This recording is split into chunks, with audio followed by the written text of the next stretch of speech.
Hello friends, कैसे हो आप सब। उम्मीद करते हैं आप सब अच्छे होंगे। Welcome back to S creative group. आज दोस्तों ऑटोकैड के अंदर मैं आपको सिखाने जा रहा हूँ रोटेट कमांड के बारे में। पिछली वीडियो में हमने सीखा कि हम मूव कमांड को कैसे यूज करते हैं। इस वीडियो के अंदर हम सीखेंगे कि हम रोटेट कमांड को कैसे यूज करते हैं। तो रोटेट कमांड को यूज करने के लिए दोस्तों मैं यहाँ पर कुछ ऑब्जेक्ट क्रिएट कर लेता हूँ। तो जैसे मैं यहाँ पर एक रेक्टेंगल क्रिएट कर लेता हूँ। जैसे मैंने यहाँ पर ये रेक्टेंगल क्रिएट कर लिया, उसके अलावा मैं यहाँ पर एक कोई भी रैंडमली शेप क्रिएट कर लेता हूँ।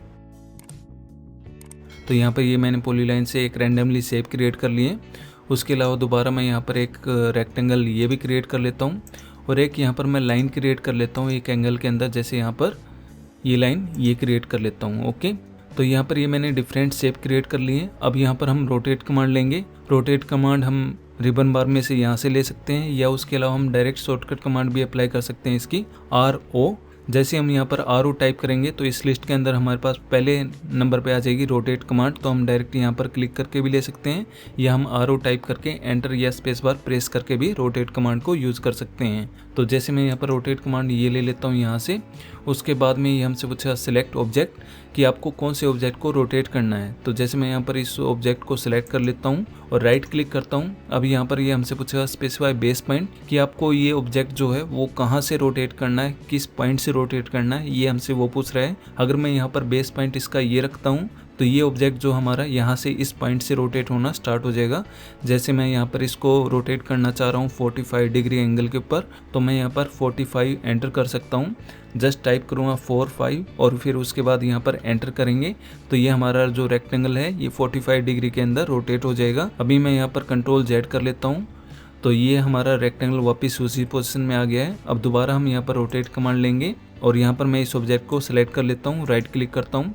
उसके बाद अब की बार जो बेस पॉइंट है वो मैं यहाँ पर इस ज्योमेट्री का सेंटर पॉइंट डिफाइन कर देता हूँ। तो अब की बार जो रोटेट करेगा ये इस ऑब्जेक्ट को ये इस सेंटर के अलोंग करेगा। तो मैं यहाँ पर ये क्लिक कर लेता हूँ। तो आप देख सकते हो यहाँ पर ये जो ऑब्जेक्ट रोटेट हो रहा है ये सेंटर से रोटेट हो रहा है, ना कि एक कॉर्नर से। तो इसलिए हमेशा जो बेस पॉइंट है वो हमेशा मायने रखता है कि आपकी पोजीशन कहाँ पर क्या रोटेट करेगी ऑब्जेक्ट की।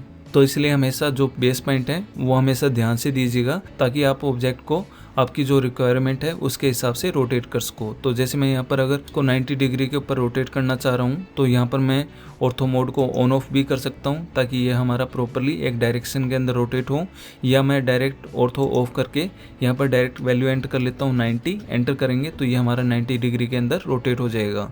इसी तरह से दोबारा मैं यहाँ पर रोटेट कमांड लेता हूँ।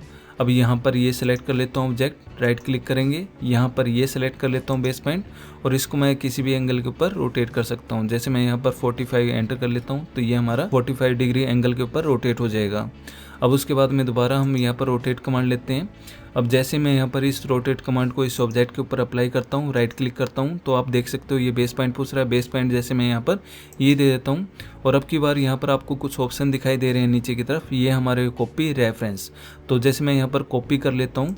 कॉपी जैसे मैं यहाँ पर सिलेक्ट करूँगा और इसको रोटेट करता हूँ अब यहाँ पर 45 डिग्री के अंदर, तो मैं यहाँ पर 45 एंटर करता हूँ तो यहाँ पर ये इस ऑब्जेक्ट की, इस रेक्टेंगल की एक कॉपी क्रिएट कर देगा और जो हमारा ओरिजिनल ऑब्जेक्ट है वो एज इट इज़ रहेगा।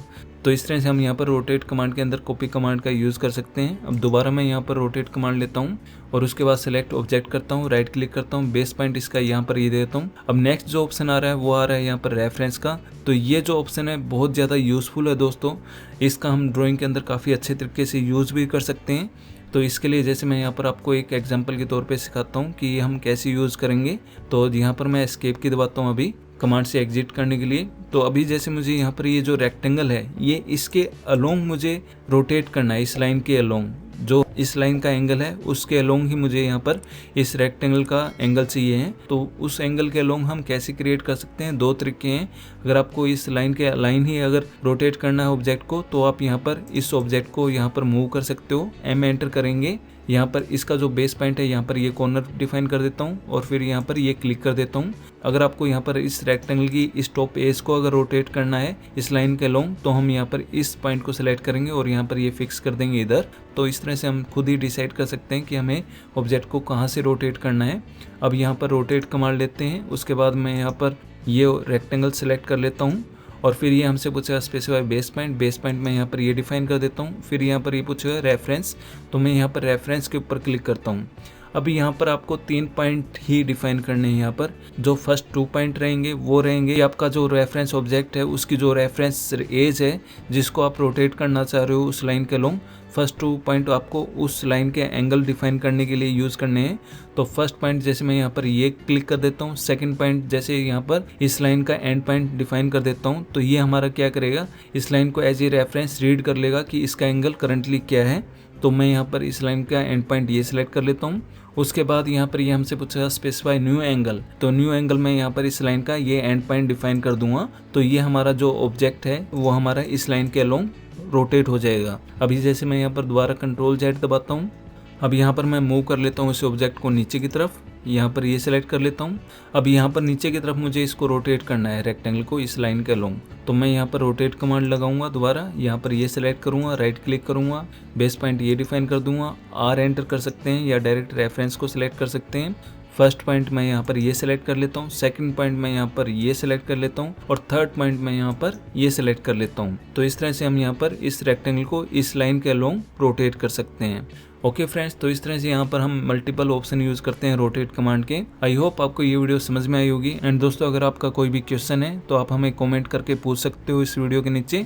एंड साथ के साथ दोस्तों, अगर आपने हमारा चैनल अभी तक सब्सक्राइब नहीं किया है तो प्लीज़ आप हमारे चैनल को सब्सक्राइब कीजिए, हमारे वीडियोस को लाइक कीजिए और उन्हें अपने दोस्तों के साथ शेयर कीजिए, ताकि मैं आपके लिए ढेर सारी नई वीडियोस लेके आता रहूँ। थैंक यू सो मच, मिलते हैं नेक्स्ट वीडियो के अंदर।